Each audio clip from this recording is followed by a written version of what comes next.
Unless you've been collecting Social Security longer than you care to admit, you have no personal recollection of the late 1940s. That, obviously, is because you either weren't around back then or were way too young to remember. But images of that nostalgic era are precisely what the three American-made cruisers seen here are intended to project. They're all dressed up, well, down, actually, in classic minimalist attire, a bare-bones style that quietly originated in the 1930s, but grew more popular after World War II. They came to be called Bob Jobs or Bobbers, so named because their owners had cut them down to a minimum, often to emulate the flat-track race bikes of the era. Due to current safety and emissions regulations, these modern-day production line simulations, Harley-Davidson Softail Slim S, Indian's Chief Dark Horse, and Victory's Gunner, aren't nearly as stripped down as the Bobbers hand-built during the Truman administration. They nonetheless do an effective job of harking back to the storied past rather than pointing to an uncertain future. Besides being made in the USA, all three share numerous attributes. They're powered by narrow-angle V-twin engines of near-identical capacity, ride-on hidden shock chassis fitted with low-slung solo saddles and raked-out forks, rolling on fat tires front and rear, and are painted in matte finishes complemented by black trim pieces galore.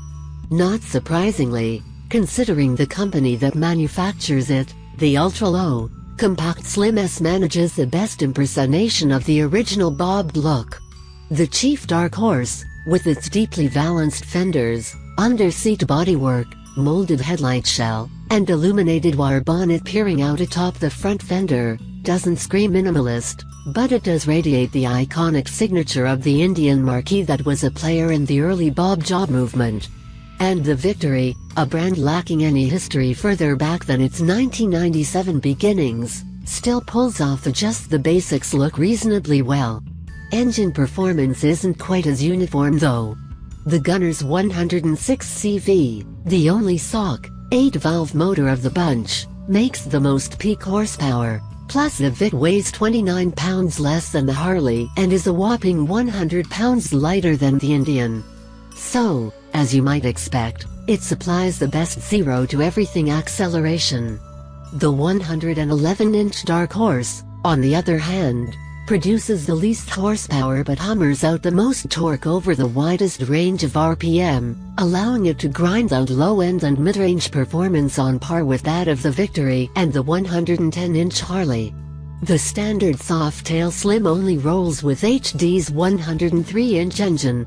The S model's 110-incher adds $3,567 to the MSRP. Despite any disparities in dynamometer, quarter mile, and other power-related numbers, the engine performance you feel on these bikes is more similar than different.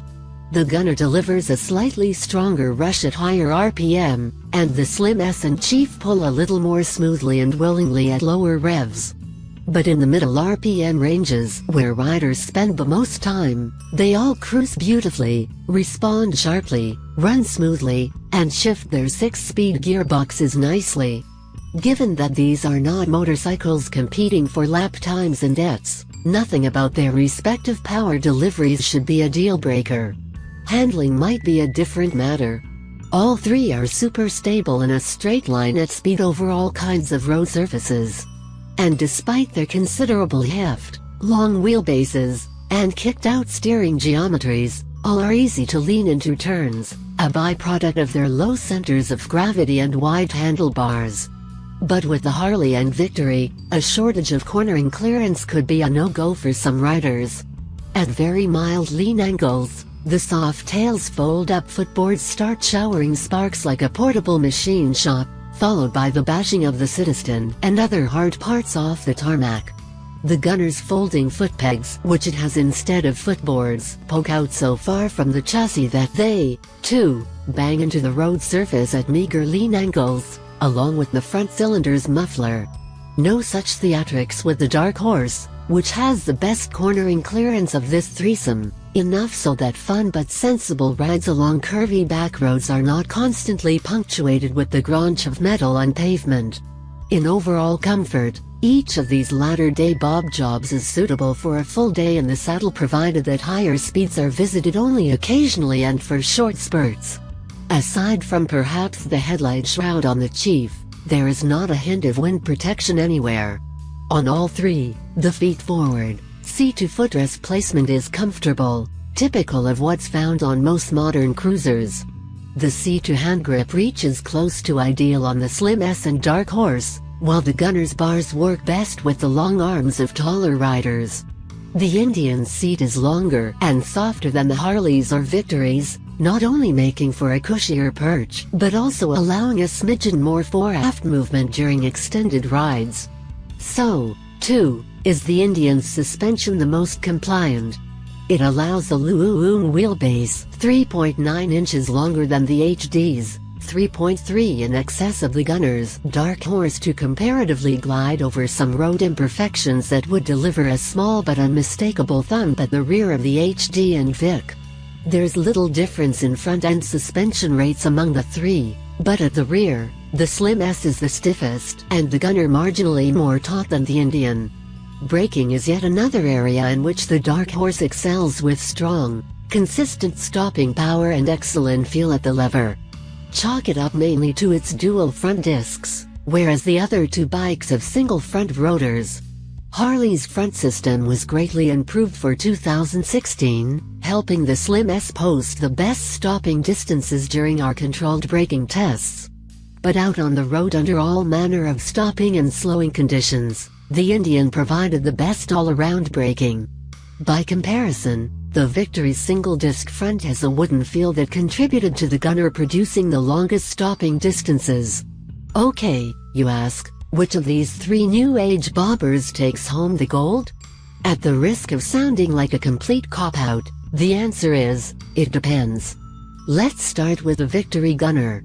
Although manufactured by Polaris, the same parent company that builds the Indian, the gunner came up a bit short here.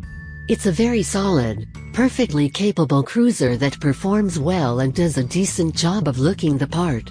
But aside from high RPM engine performance, it didn't excel in any area, though it does, admittedly, have the lowest MSRP, and that alone could justify its purchase by anyone with a tight budget. If you're in it for style and crave the closest thing to a classic bob job that you don't have to piece together yourself, the Softail Slim S is the clear choice. It's not the fastest, the best handling, the most comfortable, nor is it the cheapest. It goes for a thou more than the Indian and $5,000 above the Victory. But it works very well, feels good to ride, and it's also the coolest and most authentic, a product of the same company that built the foundation for the lion's share of the original bobbers. Harley-Davidson has been doing this a long time, and the results show it.